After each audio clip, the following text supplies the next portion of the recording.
Ayon po sa ating mga kaibayo sa pananampalataya na ang pista daw ng mga patay ay hindi naman daw talaga ito biblical. Kaya kayo mga Katoliko, panay kayo celebrate na hindi naman ito biblical mga kuya. Totoo kaya ito mga kakuya? At ito ang ating tatalakayin ngayon mga kakuya. Samahan niyo po ako sa hapon na ito na ang ating mga kaibayo sa pananampalataya pa uhaw na uhaw sa katotohanan po mga kakuya. No? So ang ating topic ngayon talaga natin ngayon, ito po ang ating i-discuss natin ngayon. At samahan niyo po ako mga kuya pagkatapos ng ating panalangin. In the name of the Father, of the Son, of the Holy Spirit. Amen. Prayer to defeat the work of Satan. O divine eternal Father, in union with your divine Son and the Holy Spirit, and through the Immaculate Heart of Mary, I beg you to destroy the father of your greatest enemy, the evil spirit. Cast them into the deepest recesses of hell, and chain them there forever. Take possessions of your kingdom, which you have created, and which is rightfully yours. Heavenly Father, give us the reign of the Sacred Heart of Jesus and the Immaculate Heart of Mary. Repeat this prayer out of pure love for you with every beat of my heart and with every breath I take. Amen. In the name of the Father, the Son, of the Holy Spirit. Amen. Welcome po mga kakuya, ang uling ko, Jonathan TV Vlogs, nagbabalik at may kasabihan po tayo.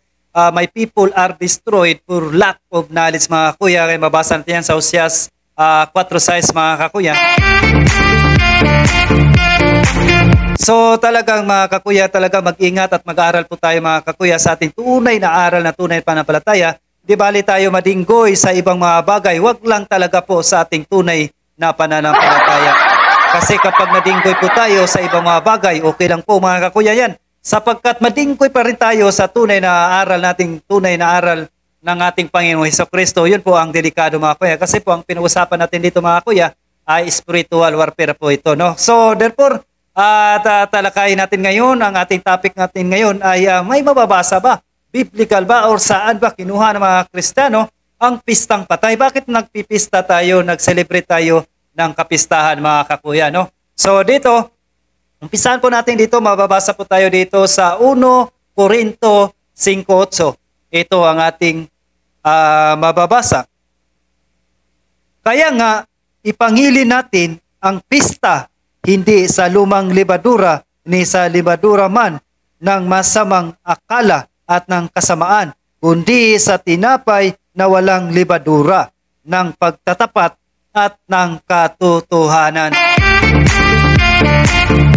So dito nabasa natin na mayroon talagang pista, no, sa New Testament, no, na mayroon talagang pista talaga mga kakuya na talagang noon pa na talagang sineselebrate na mga kakuya, no. So ang ating lang naman mga kaibayong pananampalataya na panay atake sa pista natin. Na may pista nga rin sila, hindi tayo umatake, hindi nga natin alam kung saan yung patungkol yung pista nila mga kakuya. Eh sa atin, nagpista tayo ay naayon po sa turo nating inang simbahan, nagpista tayo sa mga banal, no? Yun po ay talagang talaga yun ang pinagpistahan natin mga kuya. Sabi nila, ay nagpista kayo, yung mga patay na nga, ay yun ang doon kayo nagkamali mga kuya. Mamaya papasadaan ibang topic naman yung mga kuya na ang mga patay ba o mga kaluluwa ay patay na. Yun ang ating topic sa next topic natin. Kasi ang topic natin ngayon na may pista ba?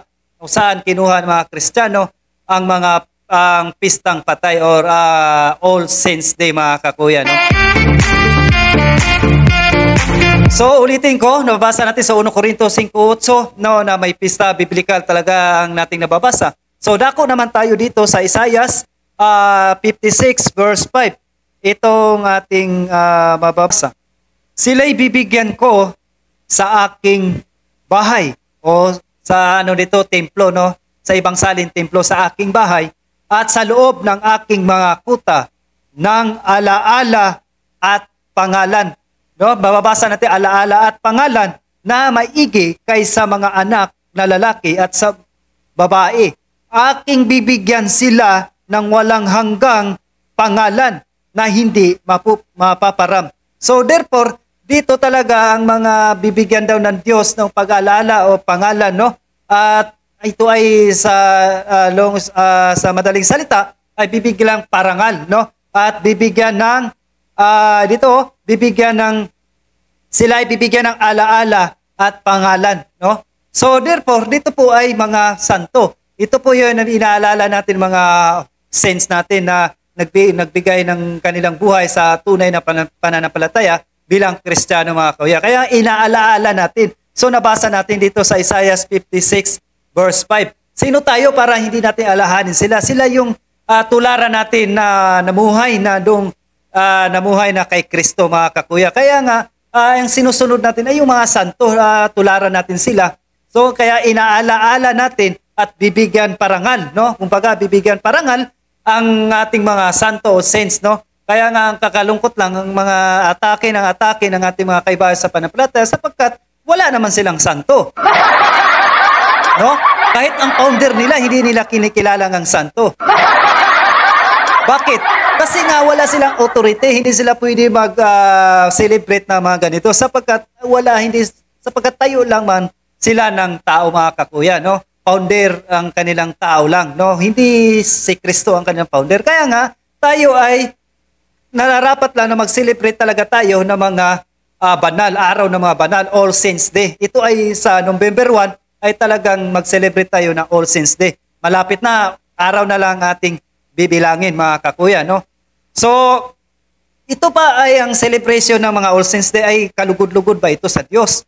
At natutuwa ba ang Diyos nito, mga kakuya? So, dako naman tayo dito sa Juan 17:10. Ito ang ating mababasa, no? Sa Juan 17:10, ito ang ating mababasa. At ang lahat ng mga bagay ay iyo, at ang mga iyo ay akin, at ako'y lumuwalhati sa kanila.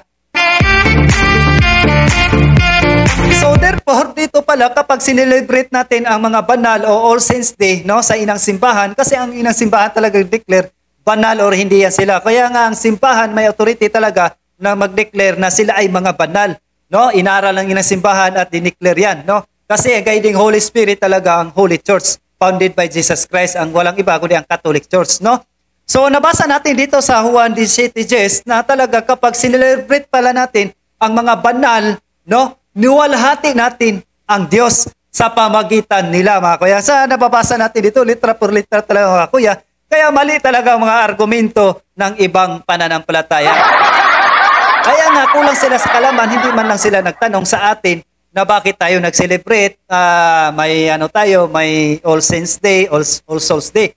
Bigla-bigla na lang nagpo-post sa social media, mga kakuya, na hindi man lang nagtanong. Kaya nga hindi nila alam kasi nga hindi sila nagtatanong, no? Kaya doon pa lang nagkasala na sila sa Diyos, no? Hindi nila inaalam kung ano ba yung katotohanan o ano ba, nasa Bible verse ba yan, mababasa ba yan, no? So hindi po natin aral yung Bible alone, mga kakuya, no? Iulitin ko. Kasi nasa church po yung authority, mga kakuya. So dako naman tayo, ang pista ba ay kalugod-lugod sa Diyos?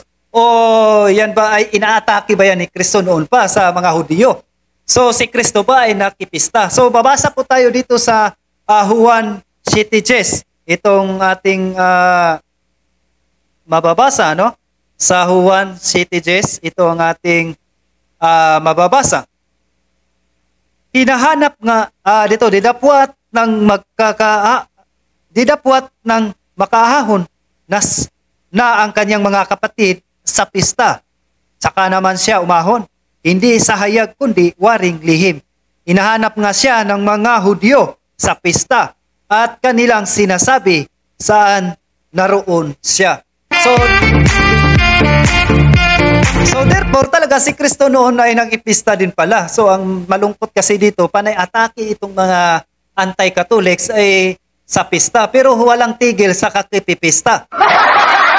Yan ang malungkot, no? Panay atake pero hindi tumitigil sa kakipipista. Lalo na pag may mga litson handaan na may mga pista sa iba't ibang dako, lalo na sa mga probinsya, no? Pista ay hindi man lang panay atake sa pista nga pero hindi na tumitigil sa kikipista.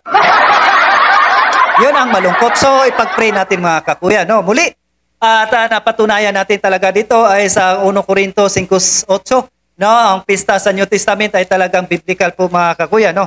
So dito sa Juan 17:10 naman talaga ang inaalala natin, no, ang mga kabanalan ng ating mga sinuunang mga Kristiyano, no, na namumuhay ng kabanalan ay binuwis ang kanilang mga buhay, no?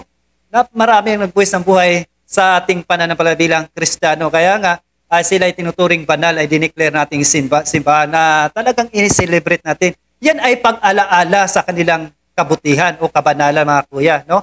So, kung may pag-aalala ang ating mga gobyerno sa mga mabuting bayani nating bayan, lalo na pa kaya kapag ang sa ating espiritualidad na o ang ating spiritual talang pag-usapan ay tungkol po sa ating inang simbahan. Kaya maraming mga banal ay sila po ihimplo sa ating pananampalataya mga kakuya, no, na dapat natin ini-celebrate, no. So nababasa din natin dito sa Juan 7:10 na talagang ang sa Juan 7:10 na niniwalhati natin ang Diyos sa pamagitan nila, no, sa pag-celebrate natin sa kapistahan ng All Saints Day ng mga kakuya. So kapag celebrate natin, niniwalhati pala natin ang Diyos, no.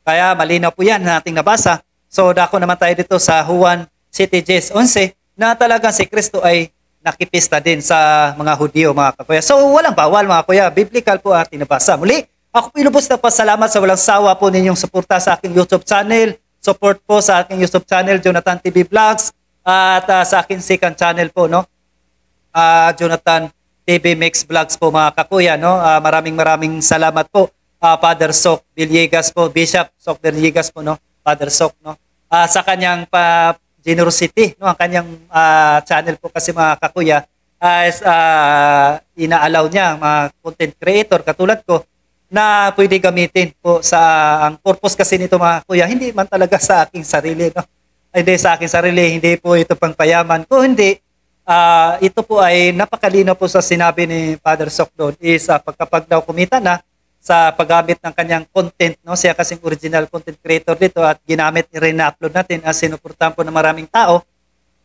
ito ay ang kita nito ay go to church, no, idodonate talaga natin ito sa mga mahihirap kung walang ibang kundi talaga sa church para ang yung pera na yun ay mapunta sa nararapat na mapunta mga kuya, no. At muli ngayon pa lang nagpasalamat ako, kunting watch hour na lang po ang kuya mga kakuya, no, talagang dalawin niyo po kakuya.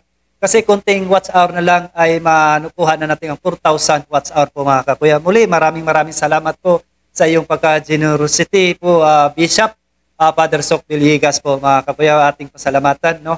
Una sa lahat, ang Diyos, no?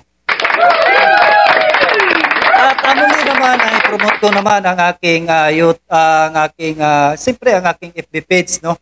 Jonathan TV Vlogs Official, no? At sa aking TikTok account, no, naman ay talaga marami kayong matutunan kayo mga kakuya sa aking TikTok account at Jonathan TikTok Official, no. Marami kayong mga Bible verse din ano doon na gagamitin nyo kung sakaling mayroon kayong dadalawin nyo rin po, no. Pwede nyo rin gamitin yan kung mayroon kayong mga katanungan sa yung ano, pwede nyo search po yung aking TikTok account mga kakuya. Marami kayong mapupulot din doon na Bible verse mga kakuya. So malapit na rin po ang aking TikTok shop mga kakuya. Malapit na po nagkaroon po ng aking TikTok shop, no. Marami kayong talagang mabibinta natin doon, no. Doon sana madalaw nyo rin po, no, aking TikTok shop. At sa ngayon wala pa pong laman at pinag-isipan ko kung anong ilalagay ko sa aking TikTok shop. So i-express ko na lang ngayon at paunahan ko na kayo, ang i-upload ko doon ay patungkol po yun sa ating pananampalatayang Kristiyano, yung mga t-shirt na damit, na yung mga tatak na Mama Mary, mga ganun, mga things na secret images. Yun ang ano natin, ipopromote natin doon sa ating TikTok shop mga kakuya. Para po, ang kita nito ay mapunta din sa ating charity, no, sa ating inang simbahan. At marami po mga discount na mapunta po yun sa aking account, no. So kung doon kayo bibili sa aking TikTok shop mga kakuya, no. So muli ako po lubos ng pasalamat sa inyo. Ang final message ko talaga promoting itong cares, confession, adoration, at rosary, Eucharist, and sacramentals mga kuya. Napakahalaga ito ay sama-sama tayong buong pamilya mag-receive nito, body of Christ, no? At napakahalaga kuya, ano nyo talaga na napakasarap sa feeling, napakasaya, No, abangan nyo rin po ang aking conversation story. Mapalabas at mapakita nyo po yan dito sa aking YouTube channel mga kakuya. Aking conversation story. Dating masama, naging mabuti. Na sana pagdasal niyo po mga kuya na patuloy po tayo at maraming kumuha po ng vocation, no, pagkapari, madre, at lalo na po sa mga CFD, mga apologetics, no, at nagpapahayag na tungkol po sa ating pananampalataya bilang Kristiyano. Muli, ako po'y lubos magpasalamat sa inyong lahat at God bless po sa ating lahat mga kakuya at mabuhay po tayong lahat mga kakuya.